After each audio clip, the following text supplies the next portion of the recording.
ఓం నమో వెంకటేశ్వరాయ నమః. మీరు వర్షంలో ఎండను ఎప్పుడైనా చూసారా? ఎండలో వర్ష బిందులు ఎలా ఉంటాయో చూసారా? ఈ వీడియోలో మీరు చూడొచ్చు. ప్రతి శ్రీరామనవమికి ముందు ఖచ్చితంగా వర్షం పడాల్సిందే.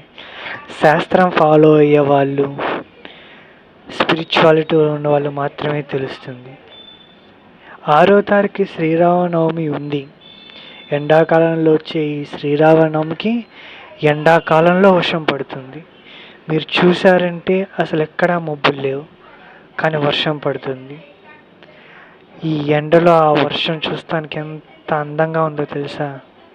ఇక్కడ నాకు కొన్ని జ్ఞాపకాలు గుర్తుకొచ్చాయి. హాఫ్ డేస్, నా స్కూల్ ఉన్నప్పుడు హాఫ్ డేస్ వదిలినప్పుడు ఇట్లా వర్షం పడితే ఎంతో ఆనందం కలిగేది. వెళ్తున్నప్పుడు, నా ఫ్రెండ్స్తో వెళ్తున్నప్పుడు, ఆ తర్వాత మా మదర్తో వెళ్తున్నప్పుడు, అలా నేనే సింగిల్గా వెళ్తున్నప్పుడు ఆ డేస్ నాకు బాగా గుర్తుకొచ్చాయి. తర్వాత నా ఇంటర్మీడియట్లో కూడా ఇలా జరిగింది. అప్పుడు నేను ఆగి జ్యూస్ తాగాను, అవి కూడా గుర్తుకొచ్చాయి. ఇలా మీ జ్ఞాపకాలు ఉంటే షేర్ చేసుకోవచ్చు కింద కామెంట్లు. చూసారా, ఒక్కొక్క చినుకు ఒక్కొక్క నక్షత్రంలాగా వజ్రంలా కనిపించింది నాకు. నా ఫోన్లో అంత క్లారిటీ లేకపోవచ్చు, కానీ నేను తీసిన ప్రయత్నం మీకు ఖచ్చితంగా తెలుస్తుంది.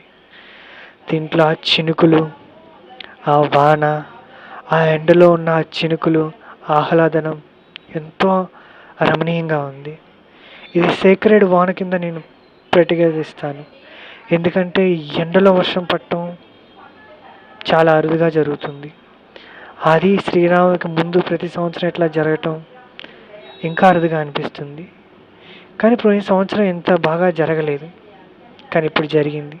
చూసారా, అక్కడ తన బిడ్డని, చంటి బిడ్డని ఓ తల్లి తీసుకెళ్ళటం ఇందాక చూసాం. గాలి వాన ఉన్నట్టుండి తెలియదు. ఇక్కడ చూసారా ఎలా చిరుజల్లుతుందో. చూసారు ఎంత బాగుందంటే నాకు బాగా నచ్చింది.